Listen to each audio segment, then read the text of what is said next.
पण नाहीच असं सांगण्यात येते.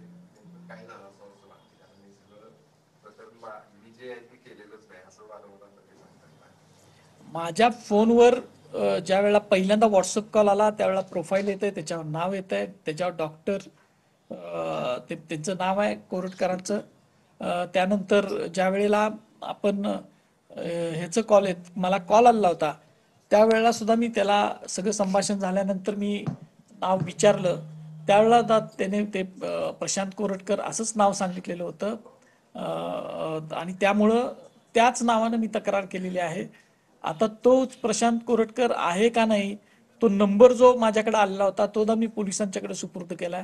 त्या नंबरला फोन केला तर त्याच व्यक्तीकडे तो फोन जातोय असं सुद्धा मला काही लोकांनी सांगितलेलं आहे आणि त्यांनी सुद्धा व्हिडिओ करून ते सांगितलेलं आहे. याचा अर्थ त्याच नंबरवरनं मला फोन आलेले होते.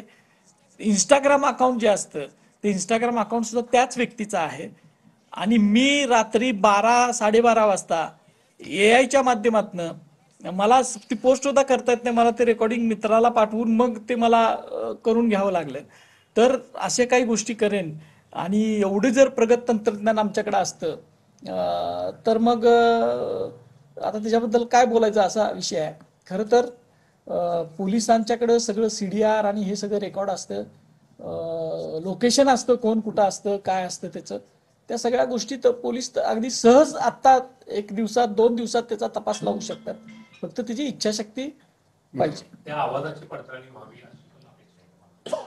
आता सगळ्याच गोष्टी करायला पाहिजेत. आता त्या मी करू शकत नाही कारण मी सामान्य व्यक्ती आहे. आता हे प्रशासन आणि पोलिसांनी ते केलं पाहिजे.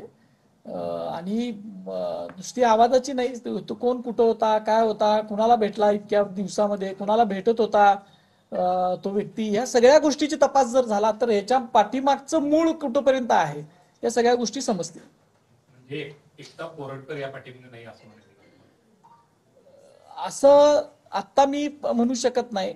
पण ज्या पद्धतीनं ते एखाद्या समूहाचं म्हणजे तो जसं प्रतिनिधीच आहे, त्या समाजाचा नेता आहे, अशा पद्धतीनं जे बोलत होता त्या पद्धतीनं त्याच्या सगळ्या हालचालीची त्याच्या लोकेशनची, तो कुणाला भेटला, काय काय बोलत होता, या सगळ्याची नोंद तपास करताना घेतली पाहिजे. थँक्यू.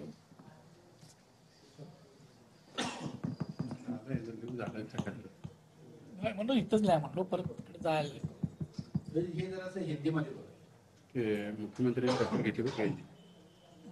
काय बोलू हिंदीमध्ये हाच विषय जो तुम्ही आता म्हणाल थोडक्यात अगदी थोडक्यात सांगा. नाही म्हणजे आता तक्रारीचं सांगा. घटनाक्रम आणि तक्रार. कल रात 1 मिनिट 12:03 पे 2 मिनट 3 मिनट पे मेरे व्हाट्सएप पे कॉल आया, मैंने वो रिजेक्ट किया. उसके बाद फिर मेरे फोन पे कॉल आया और उस कॉल में जो प्रशांत कोरटकर करके नाम लेके एक व्यक्ति बोल रहा था और